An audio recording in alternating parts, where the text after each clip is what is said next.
This is James Sandy. Today is June 10th, 2024, and I'm interviewing Colonel Riccoh Player. This interview is taking place on Zoom and is sponsored by the UTA Department of History and Geography as part of the Texas Veterans Project. Thank you for being here, Colonel Player. What I want to do is I want to start with, your origins, right? Where are you from originally? What can you tell me about growing up? So, James, first and foremost, thank you. I think that oral histories are an art that's fading, unfortunately. So the attention and time that you all are giving to this project, now you get a salute. So thank you. Originally, poor black child. No, I'm kidding. Originally from Cleveland, Ohio. Grew up in the inner city, and my mom, a single parent, making the best that she could for her three children. And the one thing she instilled in us, James, was that education is your key to opportunity. So seeking education was always my goal and my focus. And I did not want to be a statistic, and I did not want to go back to Cleveland because of the rough neighborhood that I grew up in. Any siblings? Yes, I grew up with a younger brother and younger sister, and both. My sister's still in Cleveland. My younger brother, he is in Greenville, South Carolina now, though. Okay. You guys have a tight, close relationship growing up? Yes, it was the traditional. I mean, we didn't know we were poor at the time.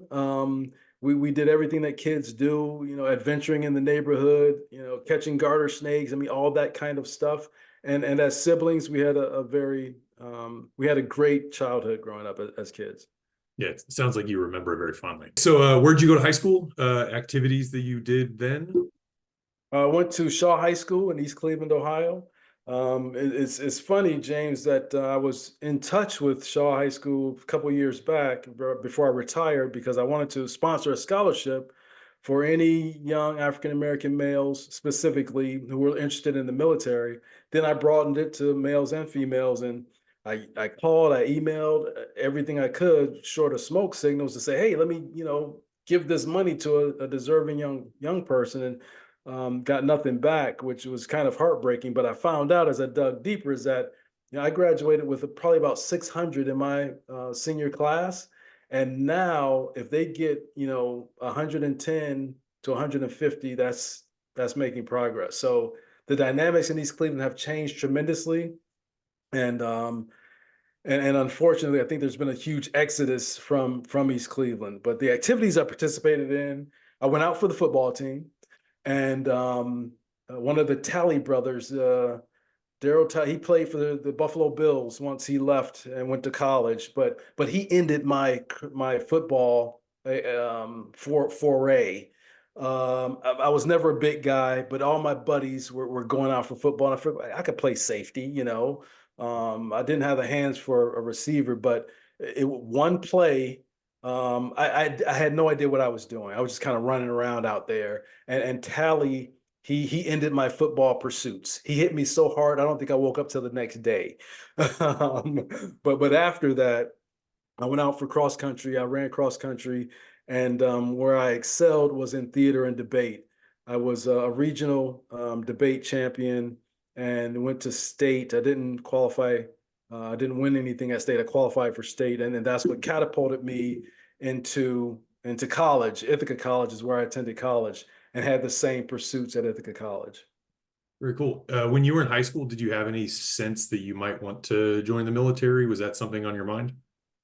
In high school, James, yes.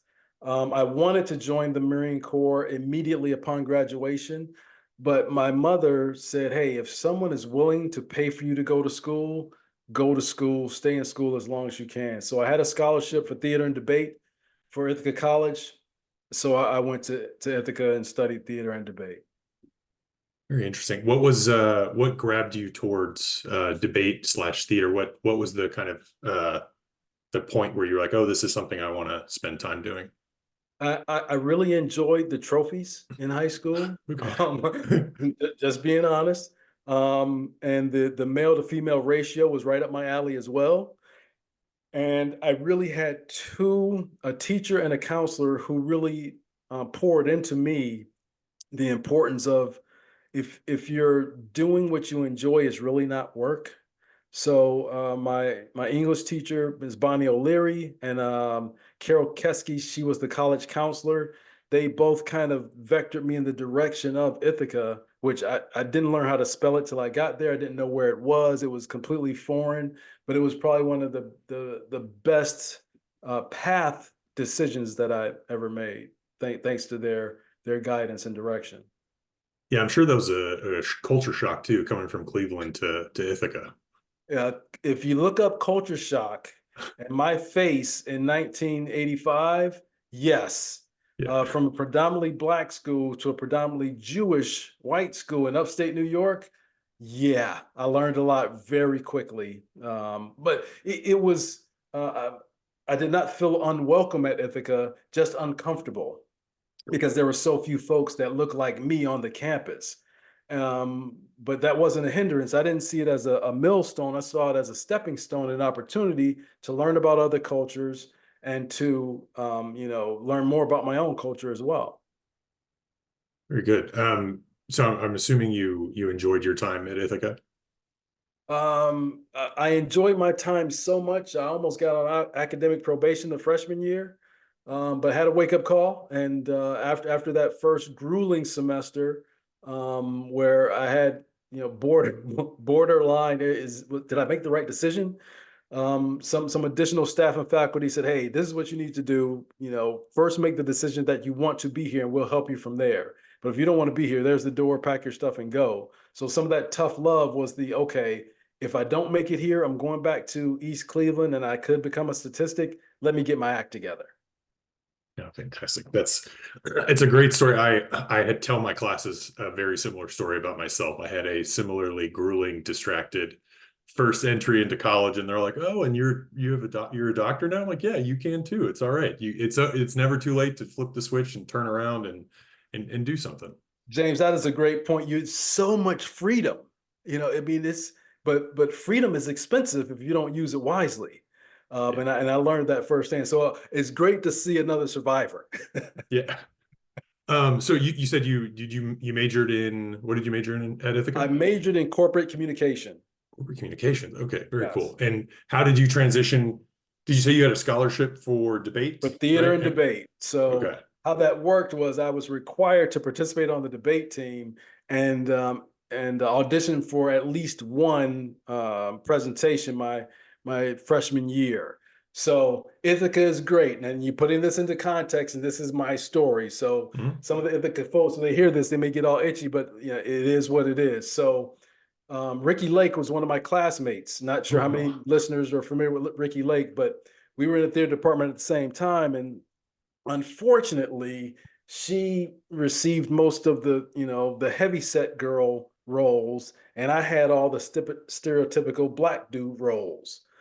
And I just wasn't having it. So I didn't quit the debate or the theater department, but I started writing and producing my own shows. So I still fulfilled the requirements of the scholarship, but I was able to do the content that resonated with me and showed my range beyond, Butler, the hood athlete, those things. mhm. And Ricky Lake's story speaks for itself, and she went on to do fantastic things with her show. So once again, not a millstone, but a stepping stone. And I didn't see it as failure as much as feedback. Negative stuff is going to come. It's what do you do with it that makes a difference, from my perspective. Yeah, how you choose to react and kind of move on from moments of difficulty it's that ultimate decision at that college age too. Um, was there anyone on the faculty who particularly was influential to you or memorable? Yes. Wow. My debate coach, forensics coach, Frank Sharp, may he rest in peace. Frank was just a disheveled, just a character. Knew the craft, really poured into students, and really encouraged me to, um, no matter what curves are encountered, stay true to your azimuth and your direction, and pursue that. And he was very, very supportive and very encouraging while I was at Ithaca College. Oh, that's wonderful. Did you maintain any connection to him once you graduated?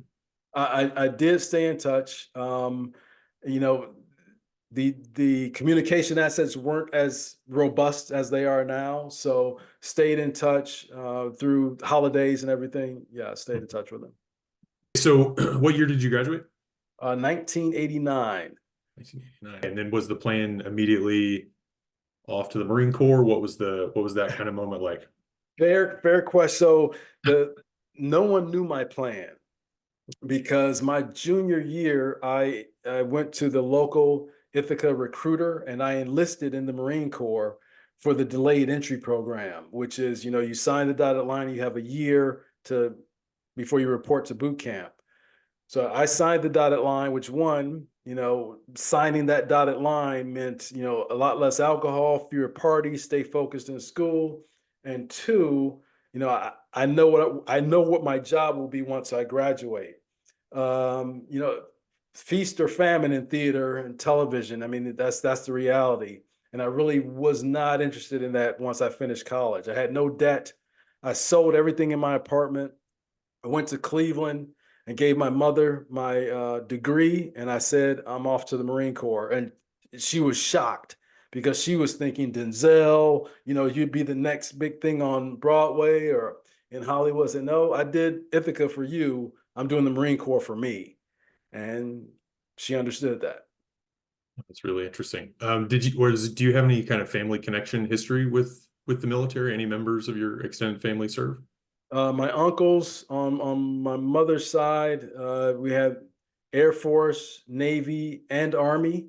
My dad's side, we have Army, and I'm the only Marine, or I was the only Marine up until my son enlisted just 2 years ago. But Oh, I was the first Marine from our family.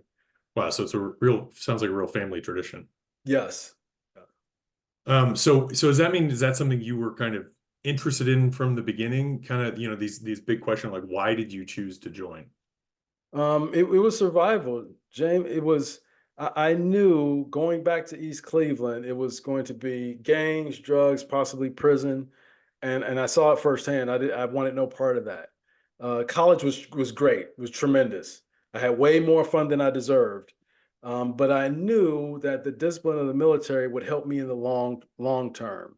And I was only interested in serving for 4 years. Okay, that's interesting.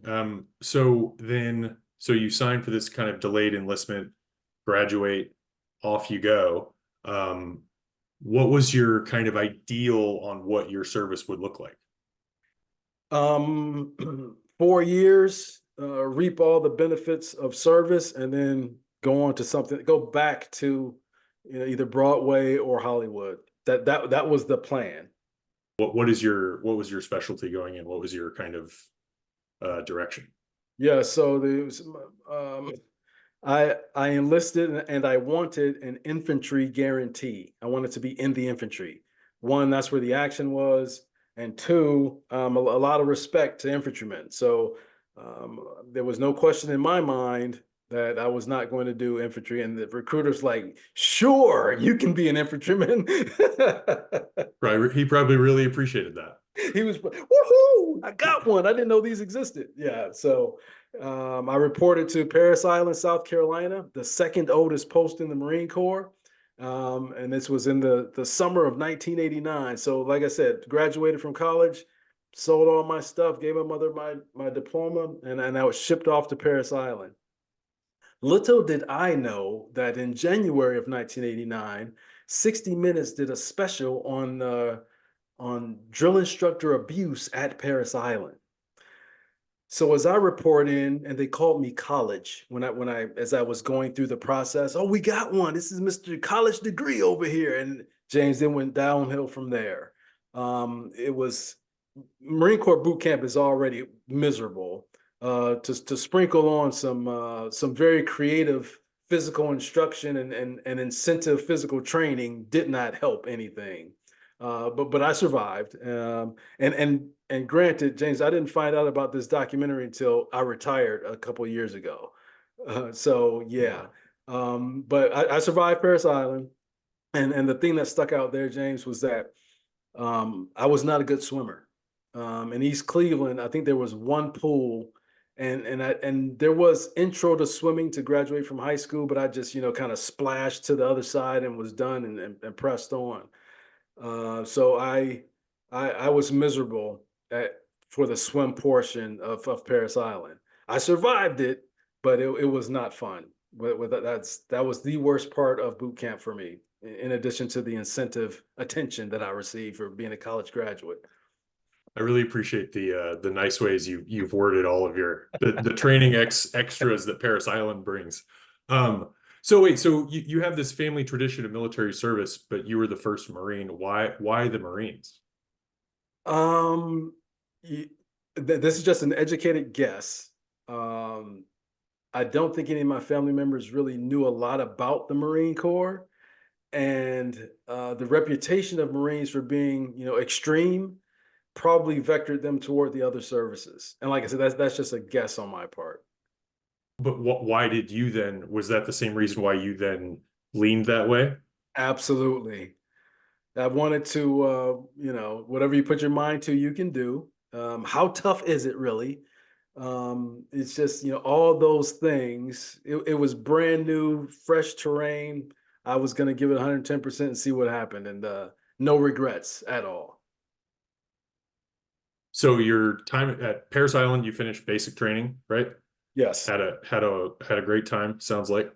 Um, and then where'd you move on from there following basic? After Paris Island, every infantryman goes to the School of Infantry at Camp Geiger, North Carolina. So we finish boot camp, get on the bus, goes to North Carolina, and you hone your infantry skills for a few weeks. I don't recall how long, but we do training there, get your designated military occupational specialty, whether infantryman, mortarman, machine gunner, those specialties, you fine tune those. Then you go to your first duty station. And my first duty station was the oldest post in the Marine Corps, Marine Barracks 8th and I. Was that an exciting moment? Oh, tremendous. Tremendous because I had no idea what I was getting into, but also exhilarating because of the lore of 8th and I. That's the Presidential Guard. Those are all the guys 6 foot and taller. It's just, nobody goes to 8th and I straight out of School of Infantry. So it was exciting, extremely exciting. So as you're kind of entering your time in the Marine Corps following training, right? Is it living up to your expectations? What do you remember kind of feeling that you are now a Marine? I wanted to be a Marine. What was that kind of like for you? It was it was almost surreal because going from boot camp to School of Infantry, that's routine. And then most Marines go to the Fleet Marine Force, either Camp Pendleton on the West Coast or Camp Lejeune on the East Coast or Okinawa over in Japan. So to go to Marine Barracks 8th and I, where the silent drill platoon, that's where they live. You get to go to the White House. You get to do these military funerals at Arlington National Cemetery. It was, I think, James, everything the poster came to life. It's like I'm living this, and it was because of all the dignitaries that we're window dressing most of the time, but to be there representing the Marine Corps, getting your picture in all these magazines and on top, it was like wow. I mean, it really kind of sunk in the power of the media, the power and the importance of looking good, representing an organization, all those things on a young, I was a lance corporal, a corporal at the time. It was amazing. Sounds amazing. How I don't know how else to ask this. How did that happen to you right out of infantry school? What was the process for you to end up there versus what most other Marines would expect for their first duty station?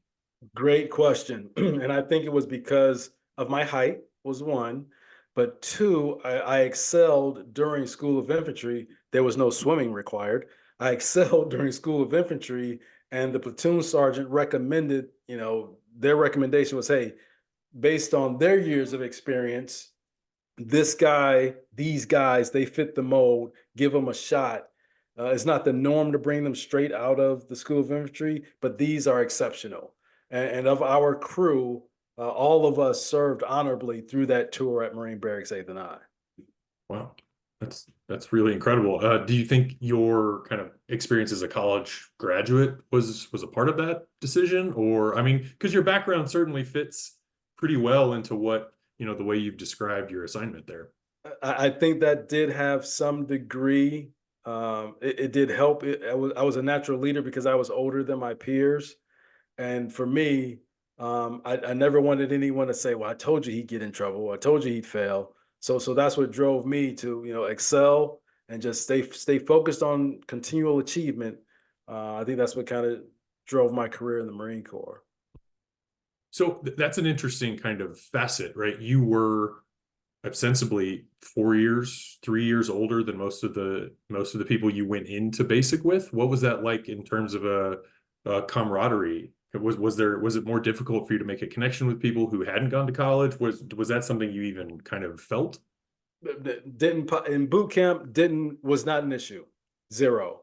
I was the most popular guy at the School of Infantry because I was the only one that was 21. So I will leave that there, and your mind can go wherever. But I was there was a level of respect that was ingrained, and we're just all looking out for each other. And the Marines I had the privilege of leading, they knew I would never ask them to do anything I wouldn't do. So the age never really came up. They probably thought I was the same age they were, except for when it was time to experiment with libations. Did you feel, when it comes to kind of ideas of responsibility and accountability, right? You had achieved something that many people entering the military at a young age probably hadn't even, thought about doing or, gone through, right? You mentioned kind of your kind of start stop moment, right? When you realize like, oh, I have to start paying attention and doing this the right way, right? Do you think that was helpful to you working through training and all of that? I think it was helpful, and it also encouraged me to encourage others that if we could, you know, combine our strengths and weaknesses, looking out for one another, we can get through this thing. And I think that helped a great deal. So during at this first station, what was your actual job? What were your duties at Eighth and I? The first job at Eighth and I was to relearn how to march Hmm. because it's completely different at Marine Barracks Eighth and I. Their ceremonial drill is different than um, boot camp drill. So, and there's a ceremonial drill school that you go through, and that was the first thing. But the duties were, learn how to present everything from your bed or your rack to your uniform display to how you wear your uniform to your rifle and clean it. I mean, everything was a presentation at Marine Barracks Eighth and I. It's like living. We called it living in a fishbowl, and it's true because policy is determined in Washington D.C. And every Friday evening was the evening parade, and every Tuesday was the Iwo Jima Memorial Parade, and parades were our duty. And it was the VIPs came to watch us, and the VIPs were looking at us like we were the VIPs. It was a very, very um, exhilarating time just because of all of the pomp and circumstance surrounding what we were doing. Did did you enjoy that part of it? The idea that you are, because it doesn't sound like there's a down day in that experience. Um, I enjoyed representing the best of the best. Hmm. And they ingrained in us, hey, the Marine Corps is good to go, hoorah. But Marine Barracks Eighth and I, that's the feces. I'm keeping this family oriented. But there was pride, there's camaraderie, there's fellowship, all those things, and it pays to look good in uniform and represent, the world's most lethal fighting force. I mean, it it's almost a high. Did you feel prepared entering into that position coming out of the training schools you went through? No, not really. Because infantry is infantry is infantry. Dirt, mud, mosquitoes, wet clothes. If it ain't raining, we ain't training. All those things. Marine Barracks Eighth and I completely different. where you are a walking message. So it was, accept those responsibilities, accept the pressure of that, and then, on downtime, rest, recover, and focus on education. So it was, it was a great establishment of my, personal battle rhythm for, work hard and play hard. There, put as much into the preparation as the execution, and then when you rest and recover, do that, because it takes a toll on you, because there's some pressure to perform well. So it really laid a great foundation for the rest of my time in the Marine Corps. Yeah, it sounds like a very unique intensity on it, right? Because every day Yes. is a special day, but to you guys, this is what you do, right? But it is this unique experience. So how long were you there at Eighth and I? At Marine Barracks 8th and I for 3 years. 3 years. And in that churn was Desert Storm. So Okay. at that time, General Al Gray, he pulled the expert riflemen from the entire barracks and attached us to a unit out of South Carolina. And we deployed to Desert Storm, and we provided rear area security for General Keyes. And rear area security is when a combat operation is going on, the headquarters has to move around. And as that headquarters displaces or moves, there are infantrymen who provide security, provide scouting for that element. We were that element. And it was, at that time, exhilarating, because we're young and we're ignorant and we just want to go, shoot bad guys. By God's grace, we all survived, and returned home. And upon returning, one of our leaders said that, you should apply for a commission.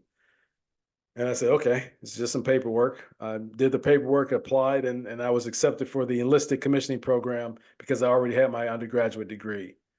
Uh, Within weeks, I was on a bus to Quantico, Virginia, to go through officer candidate school. So reverse back to prior to Desert Storm, right? You're at Eighth and I, and is this something that you think might happen? Is this something you're wanting to happen? Is it how fast was that as a this is my job, I'm doing this very unique thing. Oh, there's this situation, and I might now be involved in it.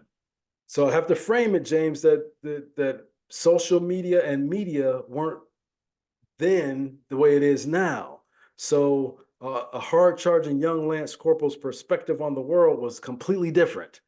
We weren't ignorant, but we weren't chasing headlines. We weren't in the news. So there's a war going on, but okay, it's not in my battle space. So it's not really my problem.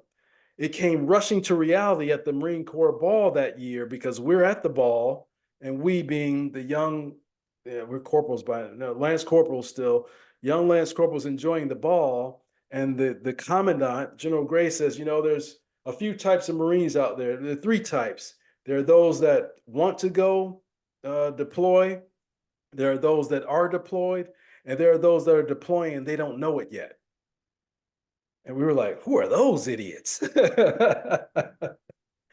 So General Gray already had it mapped out. So that was in November. Come December, we're doing pre-deployment training. Come January, we're on an aircraft to go to Desert Storm. So it was, we had no idea what we were getting into. Yeah. How was that transition for you? What do you remember about that kind of that in between from understanding like, oh, I now might be involved in this to, hey, I'm here and a part of this thing? It's honestly a blur until we received new gas masks in theater. And I recall vividly, there were a lot of African American Marines hung out together. It was just nature of the beast. Reuniting with some of the guys that I had trained with in North Carolina. So we're all together, and I had a camera with me. I just like documenting stuff. And there were about 8 of us, and just kind of looking at the picture, James, it's like, I'm sitting there taking pictures, and it's like, wow, we're forward deployed as Lance Corporals, and we just got new gas masks. This is probably pretty serious. And it just kind of dawned on me, okay, use the training you have and listen to your leadership, and you should get home okay. But that's when it came rushing to reality that okay, there's a real bad guy out there, and things could get really interesting. Yeah, I can only imagine. So you said you were rear area security, kind of working with moving the headquarters. The war moved fairly quickly. I'm assuming you guys did too. Yes. And what I recall is, headquarters was set up. We dig fighting holes around it, do some patrolling, and then you get the word, all right, pack all your stuff, pack your gear. We're displacing, and you're going to jump the command post, jump the CP to another location. And then there was some extreme excitement um, near Kafji. And after that, then it seemed like everything was done, and we were headed to Germany to go back home. We weren't engaged in multiple firefights. There's nothing, and there was nothing glamorous about the engagement that we experienced, and I don't wish that on anybody's children. I just know that our training paid off, and everybody returned safely. That's all you can ask for. Yeah. So how long were you deployed then within the theater before you were back or off to Germany? 97 days. Okay. Yes, I know. I know the number. Yeah. Yes, 97 days. Very specific. And then so then to Germany and then back home. Yes. At what point is this, because you said you were only planning on serving 4 years. Is that changing at any point during this, or is that a separate process? No, the staying in the Marine Corps longer came rushing to reality once I was back in America, and I don't recall the officer's name, but they say, yeah, apply for a commission. In my mind, applying for a commission means you're going to be in it for the long term, Mhm. and that's when I made the conscious and subconscious decision. Okay, this is serious. I'm going to make it a career. Go for it. Was that an easy decision for you to make? Yeah, it was. I mean, I was having a ball as an enlisted Marine. As an officer, I could change policy and make improvements. So I was definitely interested in that. Yeah, it sounds like a pretty ready transition. Really quick, as you were coming back to the States, right? I'm always interested in kind of veterans' experiences returning home. Is there anything kind of that stands out from you from that period of you coming The home from the victorious Desert Storm and all of that? the victory was appreciated by America's citizens. I recall vividly. One Germany was kind of a blur because we were still kind of dusty and stinky, and just wanted to get clean and get some good food. But once we returned stateside and turned in our deployment gear, and we went right back into eighth and I mode, preparing for a parade in DC. But I recall marching through that parade and then walking through the streets of Washington, D.C., and just nothing like our brothers from Vietnam experienced. It was a celebration and an appreciation for our commitment to defending the Constitution and protecting America. And none of us imagined that piece of it, but it was extremely humbling and gratifying knowing that these folks get it, they understand, they appreciate that we volunteered to protect this nation. So that was, as a young Marine, that was extremely gratifying. Yeah, it's a really interesting parallel we talk about all the time between the coming back from Vietnam and then what happened in the moments after Desert Storm. Um, as you guys were preparing for the parade, I'm assuming you were you had all kinds of that seemed pretty standard operating procedure for you, right? Oh yeah, Yeah. we were ready. I mean, it was an on off switch, and everybody was ready. That was an easy transition. Okay. So then off to OCS from there. Yes, officer candidate school, and it was kind of a blur except for the Quigley. The Quigley is an obstacle course that has all the torture elements of an obstacle course, to include some water that you have to dunk your muddy, nasty water. You have to dunk your body under your face to negotiate that piece of it.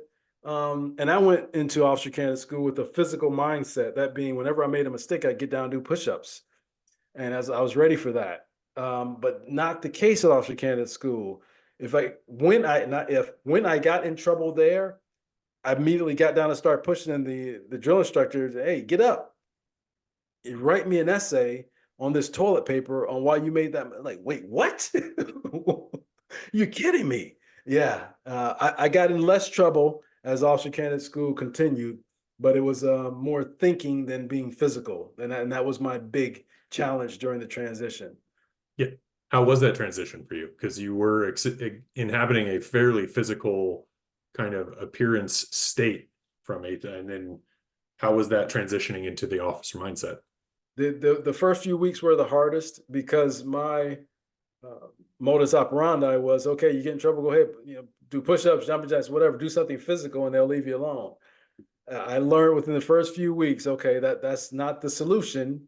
You're going to be writing and writing a lot if you keep it up like this. So once I figured that out, and not being a spring butt, every time they ask a question, because I was prior enlisted, I had a lot of the answers, but nobody wants to be around that guy who has all the answers. So those were probably my two significant pain points during the transition. Hmm. You remember it fondly? What's your kind of takeaway from that? It was okay because the basic school is the school after officer candidate school. So the basic school is where we receive our military occupational specialties and we learn how to be officers. And the basic school was tough because swimming popped up again. In order to be an infantryman at that time, to be an infantry officer, you had to be a class 1 swimmer, and I was a class 3. And I was determined to be an infantry officer because, and a lot of officers probably won't admit this, in order to become a general officer, being in the infantry amplifies your chances tremendously, or at least that's how it was about 30 years ago. So I was determined to be an S1 swimmer, and what that meant was I was in the pool almost every weekend during the basic school to improve my swimming, and I finally got to the point where I was an S1 swimmer and comfortable in the water, and from that experience now with my children, they cannot play any sports as they were growing up. No sports unless you learn how to swim and learn first aid, CPR. That was a house rule. Because I did not know how to swim growing up. So during this time, right, whether,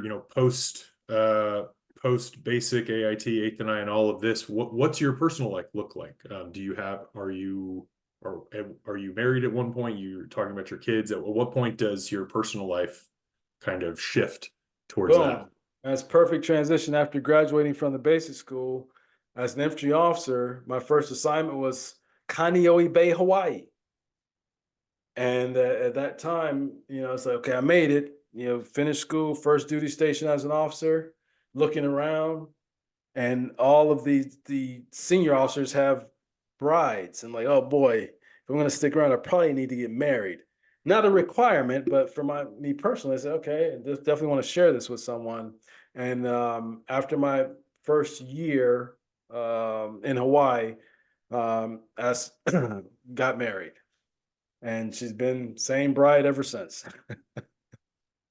How was that?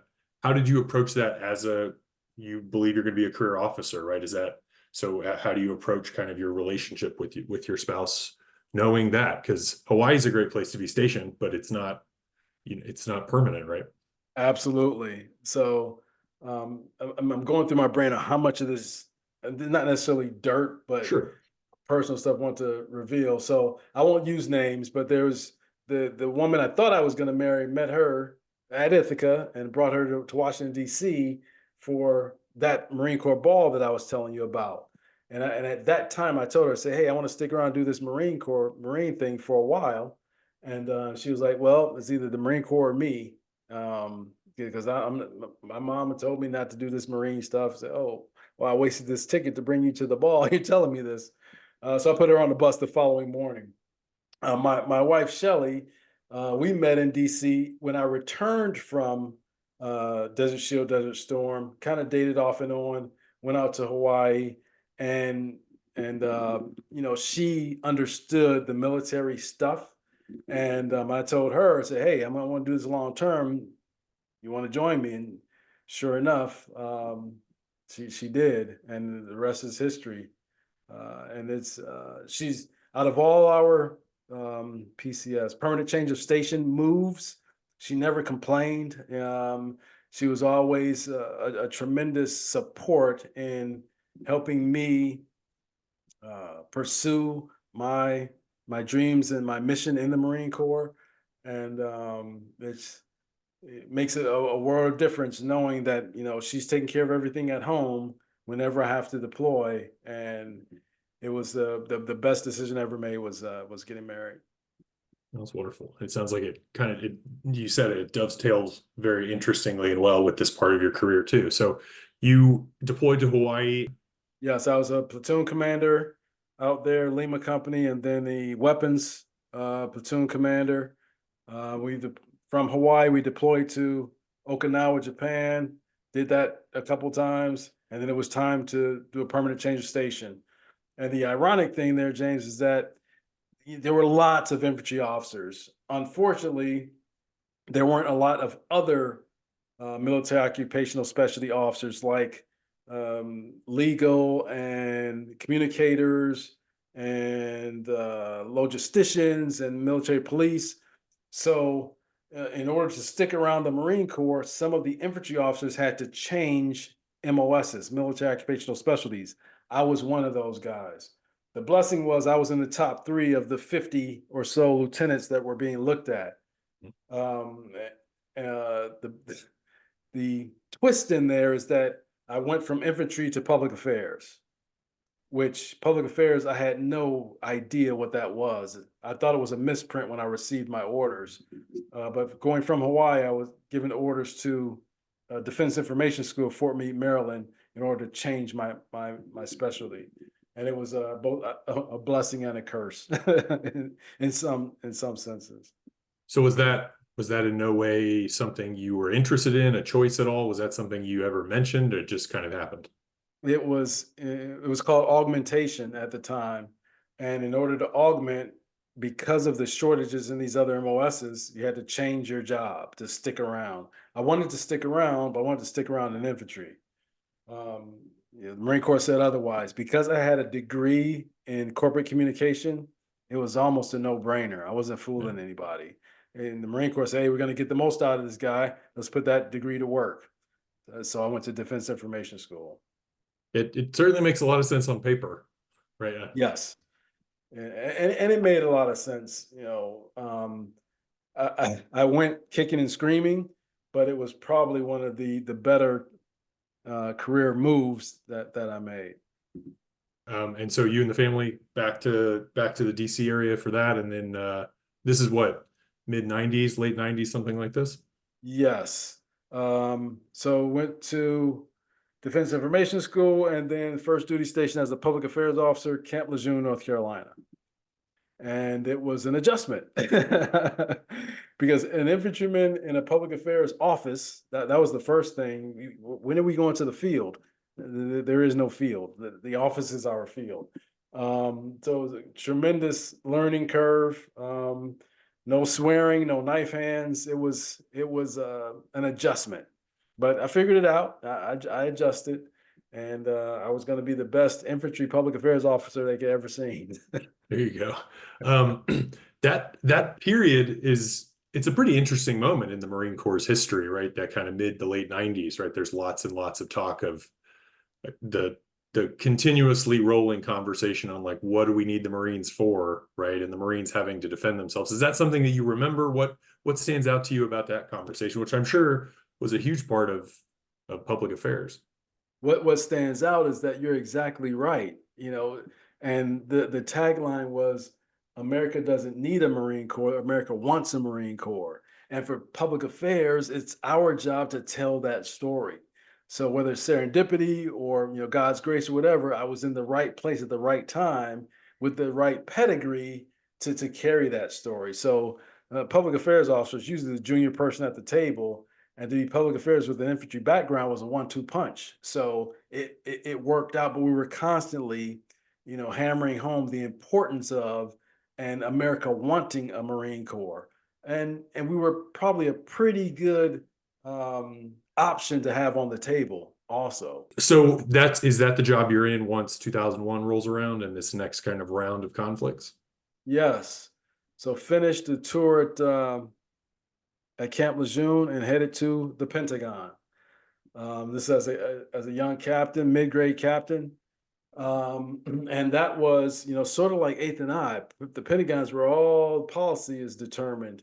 And I was in the press pit, and that was Department of Defense, and all officers in a no kidding big open room with cubicles, and you have accounts. And mine was Western Hemisphere and a couple others, but it was a daily grind of answering media queries and then entertaining the Pentagon press corps, because the pit was here and the Pentagon press corps was literally the corridor right next to us. So we're constantly answering their questions and getting information for them either on background or on the record. So it was usually reserved for much more senior personnel.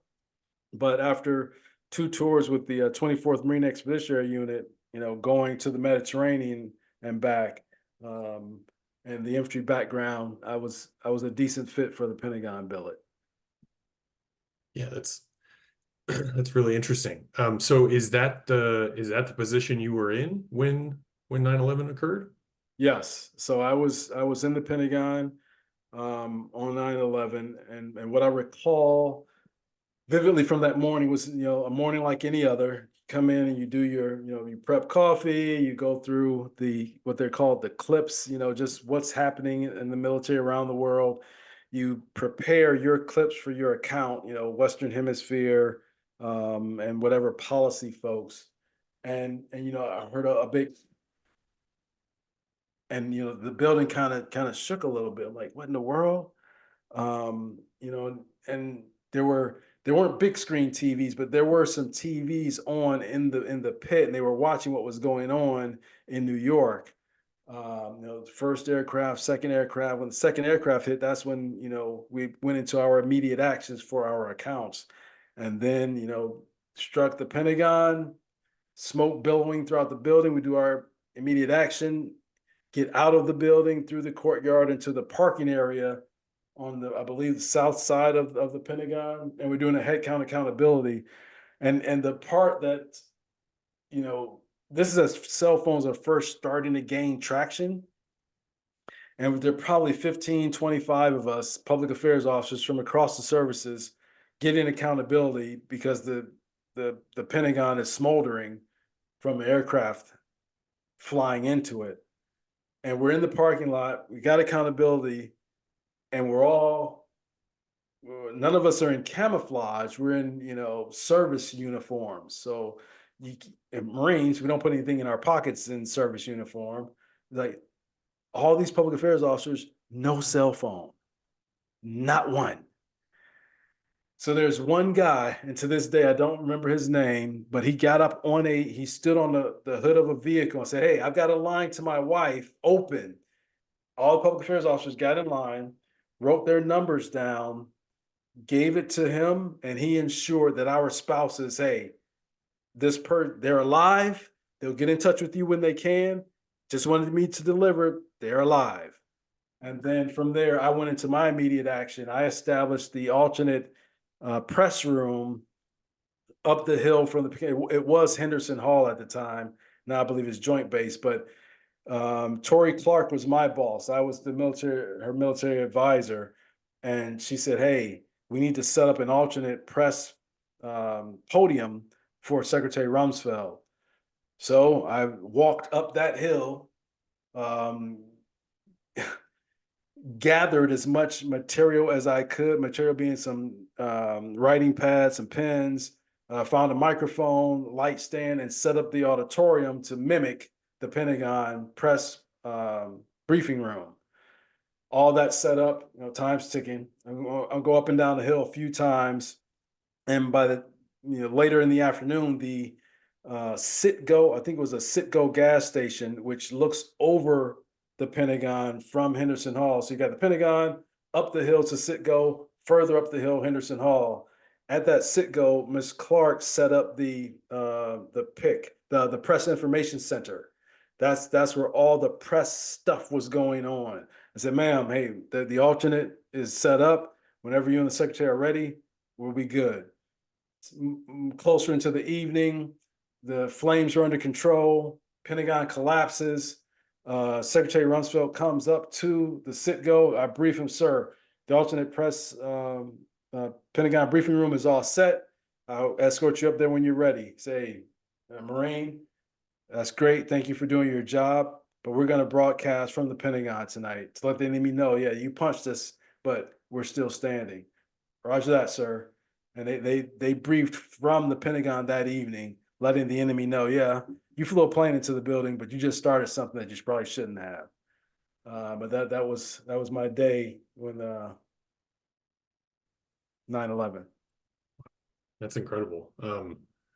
Man, I can only imagine. What happens after that, right? Is that job you stay in? Is that something that changes because of what happened in 9/11?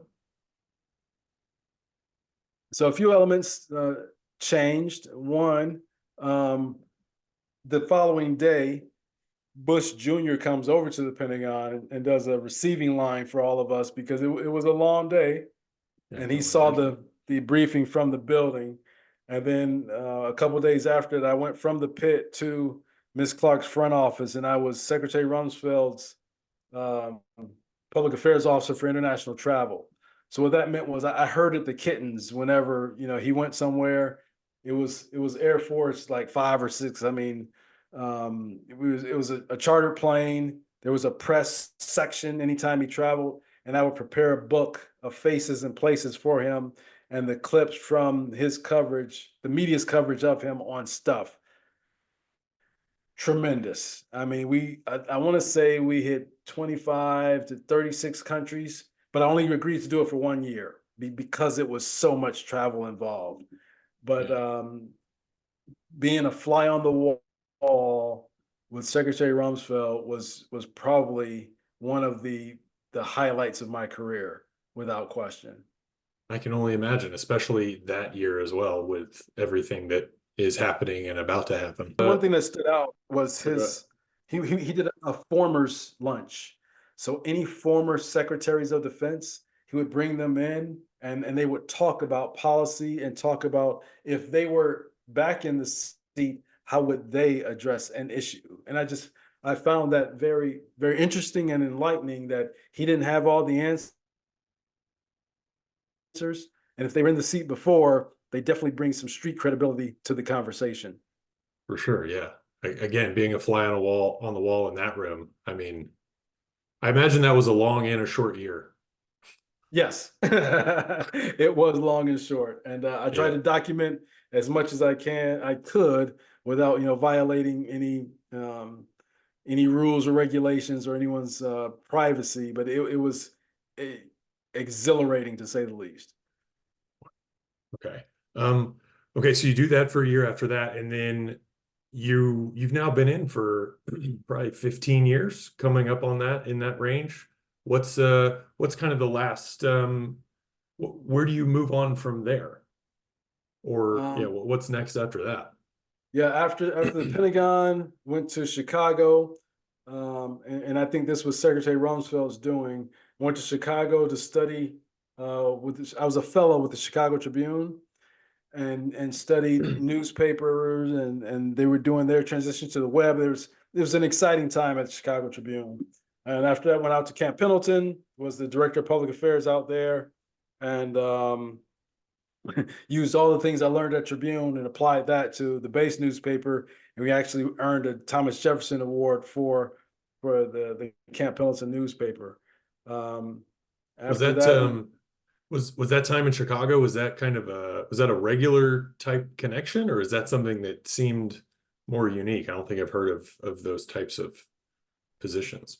it fulfilled the requirement for professional military education, but it was specific to public affairs officers. Hmm, And okay. one guy did it before me. I was the second, and I was the last. After that, the program went away.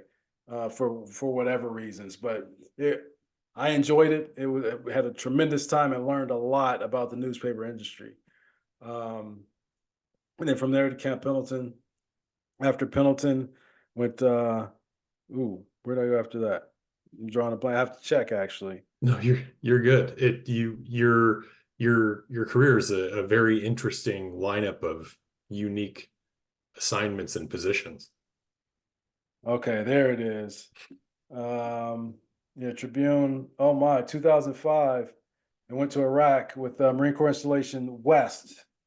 Um, and then Defense Information School. After that, Office of Legislative Affairs Fellow, and then deployed to Afghanistan, came back, Army War College, Marine Forces Command, Marine Forces Reserve, and then 2019, the Director of Public Affairs, and then started to close things out. My last tour was at Paris Island. So yeah, bounced around a little bit. Yeah. How was so you said you deployed to Iraq in 2005 and Afghanistan in the next several years after that. That was a public affairs posting, I assume? Yes. So 2005 to 2006 in Iraq, Camp Fallujah. Unfortunately, through that tour, Major Megan McClung, she was killed in action Mhm. in Ramadi, and it was that was surreal. Just because of the tragedy of combat, comes to the forefront, and then to I could never replace her, but I took her place in Ramadi and carried on that mission. Um, and always just those are the realities of war that that are not glamorous and Mhm. difficult to explain, and we can kind of I compartmentalize and just kind of put that on a shelf. um and then Afghanistan, uh as a public affairs officer, getting the message out there, trying to do battlefield circulation and not get blown up. So as I matured in the Marine Corps, my desire to get out and engage the enemy and do battlefield circulation decreased. Mhm. Yeah. And then that's just the reality. To be young and single and out there, engaging the enemy is one thing, but to gauge your commitment to the organization and to the nation, at the same time being realistic about what you can do to engage the enemy, that balance becomes crystal clear when you're forward deployed. Yeah. How do you because again you have this very interesting position. How do you balance kind of those personal experiences and I'm not trying to dig into traumas or anything, but you've got this kind of personal experience while also being in many ways kind of the voice of your branch and the voice of the mission, right? How do those two things interact with one another? I think the balance of know your role is what worked for me. If I'm leading as a lieutenant colonel, if I'm out there leading a patrol, then I'm wrong. Okay, first and foremost, because there are young, hard charging Marines out there, fully trained to do that. Um, Now, in the same breath, I can assist on a patrol and do you know engagements with the Afghan commission, Afghan policymakers, and tell those stories and show those things. Then I'm doing my job. Not as glamorous or exciting or dangerous, but important in the big scheme of things nonetheless. So that's what I personally had to, because there's still a part that wants to get out there and do some cool, Rambo sexy stuff. But that's probably not the smartest thing for at that time in Afghanistan, lieutenant colonel to be doing. So that's an own internal struggle, because there are plenty of qualified young Marines out there to engage the enemy. But at the same time, we need policymakers to focus on policy and ending wars. So that was uh, an internal conflict that I had to balance out. Sure. Once I found it, I was good, and and I think showing or setting that example for senior folks and junior folks was important as the voice of the Marine Expeditionary Force that was forward. Well, and especially in conflicts like those where information is paramount and setting narratives, and it's not just about the physical combat. It's about everything else. But yeah. Directly winning hearts and minds, invaluable. So you were there, and then you said you come up on retirement around 2019? Oh no, No, 22. Yes, 22. I Okay. retired in 2022 from For Paris Island, and that was I was the commander. I laugh a little bit because I was the mayor when Brigadier General Julie Nethercott, she was the governor, both on the same base at Paris Island. A blessing to be in command, and it was unique because I was in command during COVID. mm, So um, boot camp did not stop because of yeah. COVID at Paris Island, nor at San Diego. But Paris Island task force commitment was the element I was in charge of, and we were unique because we displaced or moved 3 times during COVID. So it started aboard Paris Island. Right before I arrived, poolies, those are the trainees going to boot camp, poolies were put in a tent. And we quickly realized that if one poolie is infected, 50 to 100 are going to be infected. So that was a non-starter. So the Citadel, right up the road from Paris Island, was generous enough to say, "Hey, you can use our campus. The students are not here. Knock yourself out." So we moved from Paris Island to the Citadel, and it was tremendous. We had the entire campus. Training Wow. continued. The quarantine continued, and we were shipping folks to Paris Island. Then the students had to come back, so we needed somewhere else to go. So Atlanta provided a hotel that we could have 2 towers at the Sheraton there. So I moved the operations from the Citadel to Atlanta.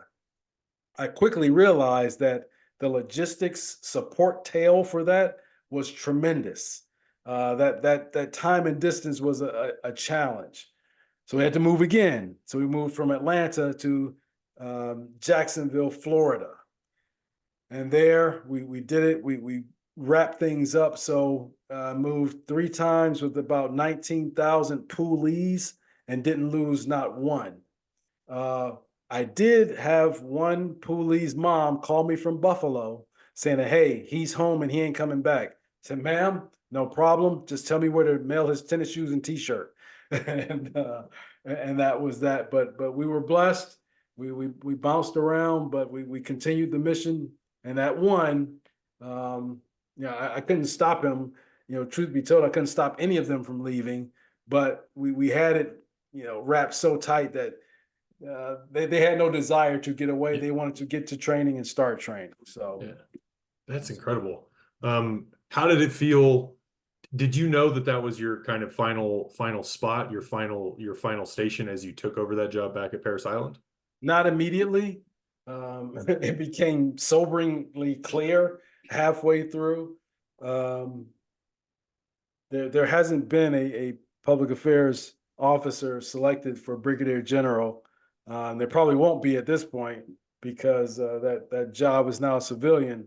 There were brigadier generals appointed in public affairs, or they moved over from a different specialty to do a year in the seat and then go on to other things. But I thought that in my mind, I had finally checked all the boxes to be competitive, but the Marine Corps had other plans, and it's all good. And I had a tremendous time under the leadership of Brigadier General Nethercott. She positioned me to do all the things to be competitive. It's just not the right time or place or person, and I'm good with that. I had a blessed and fortunate career, no regrets, and to leave as the the mayor of Paris Island was good to go. It was where I started and where I finished. I'll take it. Yeah, it's a pretty good ending, right? Where you entered and how you're going to come out in charge of the whole place. That's amazing. And through kind of that textbook Marine Corps grit to deal with the difficulties of what's happening. Um, Absolutely.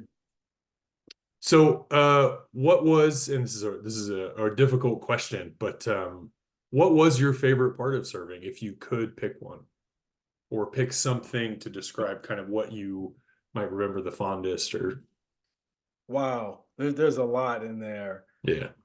The closest to the Closest to retirement was indeed anytime I could help a Marine sailor or their families was great. And then at Paris Island, I also had a lot of civilians working for me. And one thing that struck me was on Thanksgiving, I would always go to the chow hall, the dining facility, just kind of walk around, see who's eating, who's not, what's going on. I found out that they were throwing away food Thanksgiving because the Marines they were on a 96 a 4-day weekend pass, and the civilians they'll come here and cook. It's like, well, has anyone said anything about this? And they said that, it had not been addressed. And I said, well, don't you have families to go home to also? They're like, yeah, we'd like to be there. So I proposed to General Nethercott. I said, ma'am, nobody's using the dining facility. There are others that are supporting the training because the training continues. But for headquarters and support battalion, we were away from that. We were supporting the staff. And, on the holidays, there's no staff to support. So close the facility.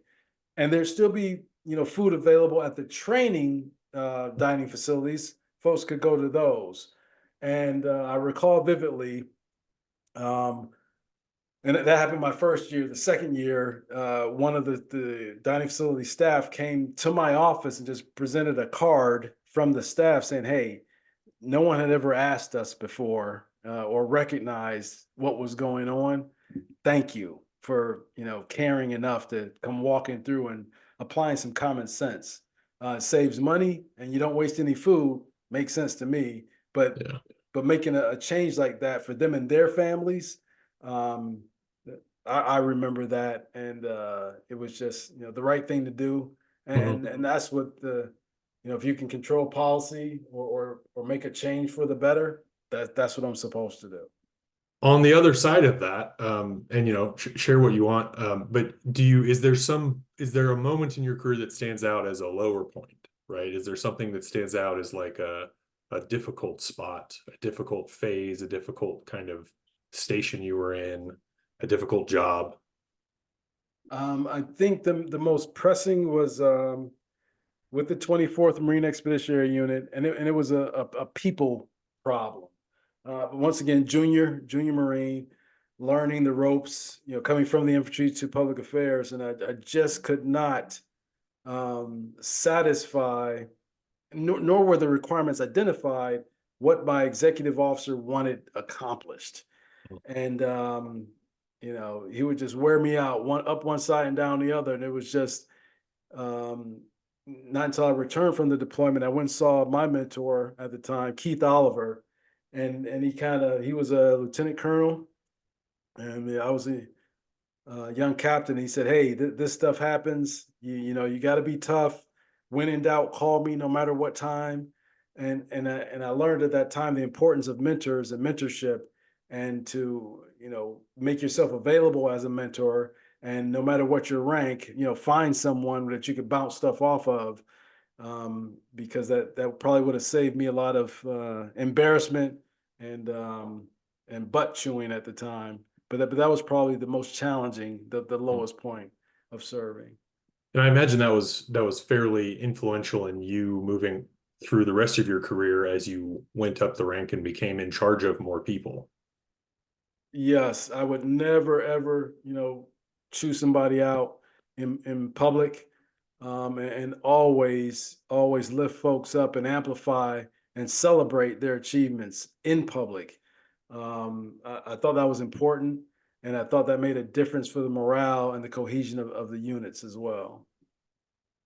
You strike me as someone who probably excels as being a mentor to people coming up underneath in positions where you had been.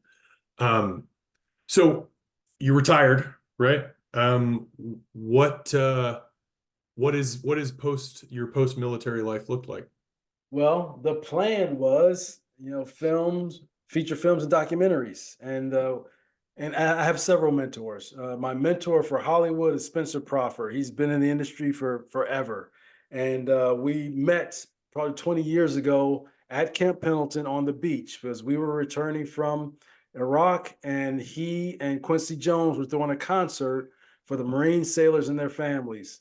I was in the public affairs seat, and it was tremendous. Destiny's Child, Ted Nugent, Kiss, Wow. 60,000. You can see it. You can go to Parade Deck and look for Rockin' the Core. It's there. Um, and that was going to be my thing. So Spencer stayed in touch. I hung up the uniform and said, hey, I got some projects I want you to work on as the military technical advisor. So the first one was um, Don McLean's American Pie. We unpacked the lyrics to that song. The second one was Reinventing Elvis, his 68 comeback special. Elvis was in the Army. And yeah, like I said, we got these. They're on Paramount Plus. Life is great. Then Hollywood shuts down and I have to pivot. And my pivot was to paradedeck.com. And Parade Deck, as you well know, that's where my career started, was on the Parade Deck. The Parade Deck at Paris Island. It was enhanced on the Parade Deck at Marine Barracks 8th and I, and it closed on the Parade Deck at Paris Island.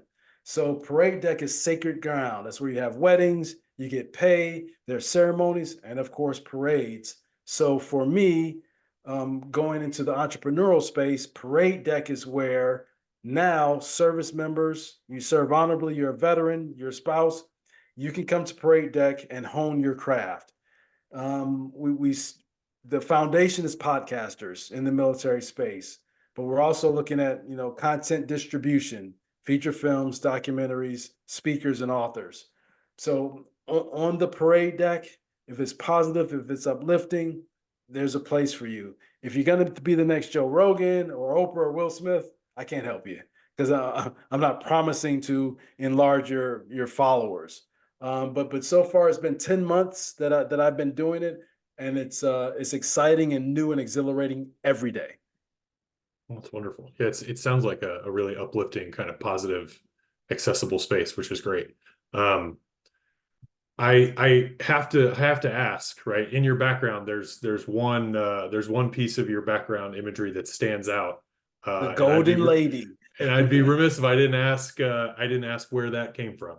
The 2019 Marine Corps birthday video. So in 2018, I was in the Pentagon and as the director of public affairs at that time, and Rick Robinson, a tremendous videographer and editor, and he invited me to the Emmy Awards, and the Marine Corps did not earn one, did not win.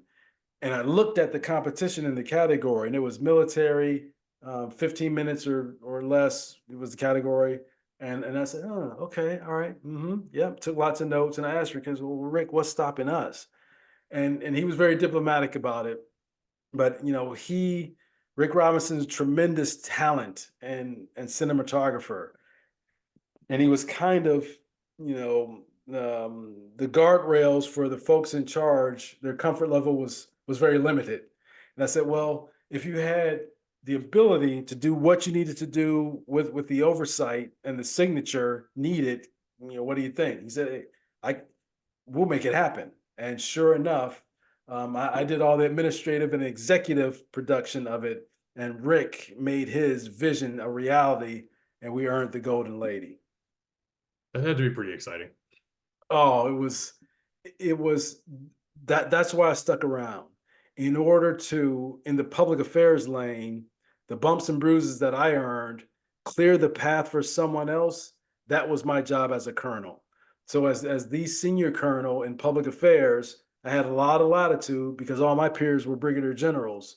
So it was my opportunity to empower and support Rick Robinson, and the vision was, without shame, we were honing our craft and putting it all out, all guns, let's do this thing. And the product speaks for itself. Rick did a tremendous job. It's amazing. Yeah, I saw it in your bio and I was like, I gotta hear the story where this thing came from. Well, okay, let's park there for a second, James. I would be remiss if I didn't share this piece. Yeah. The Emmy Award is probably misunderstood in a lot of circles outside of the military, Mhm. because when we earned it, when we won, it was, well, one, COVID was, we couldn't go and get Sure. it because of COVID, but two, it was sort of like, okay, what does that mean to the dinosaurs in the service? Sure. And that was my indicator. Okay, it's probably time for me to hang up the uniform and go do something else, Gotcha. because it's not. I'm taking nothing away from the Medal of Honor. I'm not comparing it to the Medal of. I would probably use an Oscar to compare it to the Medal of Honor. Mhm. But there was zero fanfare. Interesting. Not that anyone had to kiss our ring or anything, but Sure. I mean, this is pretty good Yeah. stuff Yeah. It's a for big the deal. Marine Corps. Okay, Yeah. but I had to, grapple with my own ego and attitude to say, okay, did we do it for that? No. All right, it's time for me to go do something else. Gotcha. Well, it sounds like you're finding the lane then to continue with that kind of process and motivation and things like that. So that's good. James, that's a key. That opens lots of doors. And I'm that's not sure. being Yeah. vain or bragging. Folks in the industry, they get it. And it's been a blessing. Yeah. Well, that's fantastic. Okay. So paradedeck.com, you got all kinds of stuff going on. Are you involved with specific veterans associations, organizations? What does that play in in your life these days? Specific, we're getting there. I'll make this as short as possible, but Reads Across America, last year, I was blessed enough to do the convoy from um, Bangor, Maine to Arlington National Cemetery. And I saw firsthand, one, that the Reads Across America mission is not just in November, December, it's all year round. Two, the big three, I call them the big three. I'm sure someone out there will correct me, but the American Legion, the VFW, and DAV, Disabled American Veterans, those three organizations, I saw firsthand how they supported the Reads Across America mission, and it energized me to learn more about those organizations. So from paradedeck.com, my mission is now to get those big three under the paradedeck.com umbrella. Meaning their podcasts in my veteran podcast network, and to help them meet young veterans where they are on their phones, because across those organizations, and I've spoken to all of them, membership is down, and it's me and younger, we're the next batch of veterans to take over. So it's not easy. I love being in the trenches and trying to figure this thing out, and we're making gains. So I've spoken to the executive directors of the Legion and the VFW, DAV. I interview with them, so I think they're all on board. I think they understand and appreciate the value and what paradedeck.com brings to the table. And I think they're willing to experiment. They have nothing to lose. They're willing to experiment with us and help us, get to veterans where they are. Because if we're losing 22 a day, that's way too many. Unfortunately, I think the number is higher, and we got to do something different to get after it, because it boils down to, stop veterans from killing themselves and bring homeless veterans off the street. And those big three can help do that. I know it's a long answer, but that's where I am. No, it's a great answer, and it seems like that's a platform for not 10 years ago, but where we are now in terms of the way society works and kind of we communicate with each other.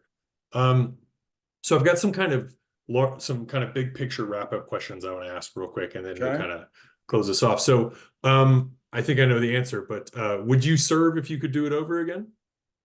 Absolutely. And now, would I serve with the same knowledge I have right now, or would it be fresh? Uh, Whichever way you want to answer it. Okay. If I could do it with the knowledge I have right now, yes, and it would definitely be the Marine Corps. If I had to do it with blank slate, it'd have to be Air Force, because of their quality of life Mm, and different mission. mm. Okay.